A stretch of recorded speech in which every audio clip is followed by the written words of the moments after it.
पिछले महीने हमने आपको बताया था कि यूनाइटेड नेशन सिक्योरिटी काउंसिल में रिफॉर्म्स और वीटो पावर को लेकर इंटर गवर्नमेंट नेगोशिएशंस स्टार्ट हो गई हैं, जिसके सभी देशों के बीच नॉन परमानेंट मेंबर्स की संख्या को 10 से बढ़ाकर 25 करने के ऊपर सहमति बनते दिखाई दे रही है। भारत भी इस रिकमेंडेशन के ऊपर राजी हो गया है, लेकिन एक मसला अभी भी ऐसा है जिसके ऊपर एक मत नहीं बन पा रहा है, और वो है परमानेंट मेंबर्स यानी परमानेंट सीट और वीटो पावर का मुद्दा। इस समय कोई भी परमानेंट मेंबर नहीं चाहता है कि उनका वीटो पावर का अधिकार उनसे छीना जाए। एंड जो नए मेंबर्स सिक्योरिटी काउंसिल में जोड़े जाने हैं, उसमें भी 5 परमानेंट मेंबर्स में से किसी न किसी को दिक्कत आ रही है। फॉर एग्जांपल, भारत और जापान के नाम के ऊपर चाइना नहीं मान रहा है, जबकि रशिया चाहता है कि अब और किसी भी यूरोपियन कंट्री को परमानेंट मेंबरशिप ना दी जाए। पहले यूरोप से 2 देश ब्रिटेन और फ्रांस हैं। इसके अलावा खबर ये भी निकल कर आ रही है कि परमानेंट मेंबर्स ये चाहते हैं कि जो नए परमानेंट मेंबर्स बनाए जाएं, उनके पास वीटो पावर का अधिकार ना हो। अब इन्हीं परमानेंट मेंबर्स के मतभेदों के कारण जो इंटर गवर्नमेंट नेगोशिएशंस हो रही हैं, उसमें ये निकल कर आया है कि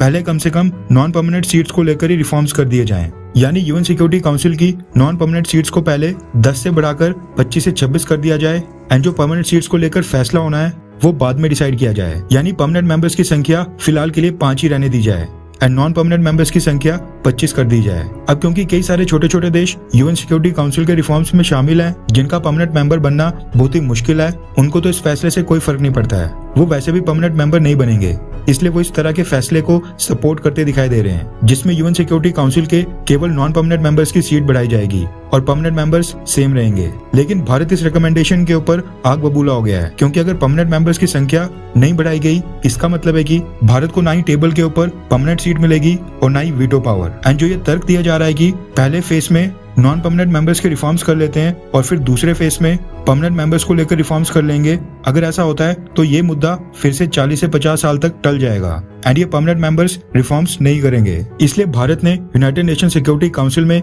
इस रिकमेंडेशन के ऊपर अपना कड़ा विरोध प्रकट किया है। रेफरेंस के लिए आपकी स्क्रीन के ऊपर ANI न्यूज एजेंसी के आर्टिकल का स्क्रीनशॉट है, जिसके मुताबिक भारत ने परमानेंट मेंबर्स के अपने क्लेम को डिफेंड किया है। भारत की यूएन में permanent representative Ruchira Kamboj ma'am ने बोला है कि सिक्योरिटी काउंसिल में जेन्युइन रिफॉर्म्स तभी होंगे जब परमानेंट और नॉन परमानेंट दोनों टाइप की मेंबरशिप को एक्सपेंड किया जाएगा, यानी दोनों तरह के मेंबर्स को बढ़ाया जाएगा। उन्होंने कहा कि यूएन सिक्योरिटी काउंसिल को लेजिटिमेट, रिप्रेजेंटेटिव, रिस्पॉन्सिव और इफेक्टिव बनाने के लिए दोनों टाइप की मेंबरशिप को एक्सपेंड करना होगा। अकेले नॉन परमानेंट मेंबर्स को बढ़ाने से प्रॉब्लम सॉल्व नहीं होगी, इससे परमानेंट और नॉन परमानेंट मेंबर्स के बीच का गैप और भी ज्यादा बढ़ जाएगा और ऐसी स्थिति उत्पन्न हो जाएगी जो करंट जियोपॉलिटिकल कॉन्टेक्स्ट से मेल ही नहीं खाती होगी। भारत का पक्ष रखते हुए रुचिरा काम्बोज मैम ने आगे कहा कि हम सबको पता है कि रिफॉर्म्स की सबसे सख्त जरूरत है। साल 2015 के फ्रेमवर्क डॉक्यूमेंट से भी साफ होता है कि सिक्योरिटी काउंसिल में रिफॉर्म्स को लेकर 122 सदस्य देशों ने जो फ्रेमवर्क डॉक्यूमेंट सबमिट करके अपनी पोजीशन बताई थी,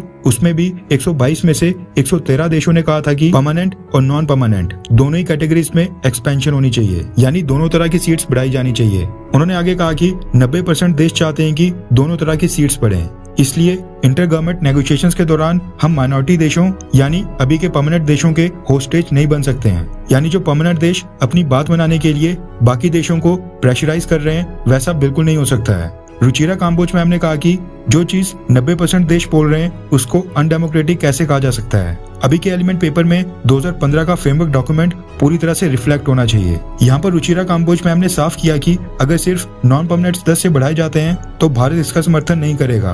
भारत चाहता है कि दोनों तरह की सीट्स बढ़ाई जाएं। खैर, आपको क्या लगता है कि क्या चाइना कभी भारत को वीटो पावर देने के लिए मानेगा? हाँ या फिर ना? नीचे कमेंट करके अपनी राय जरूर बताएं।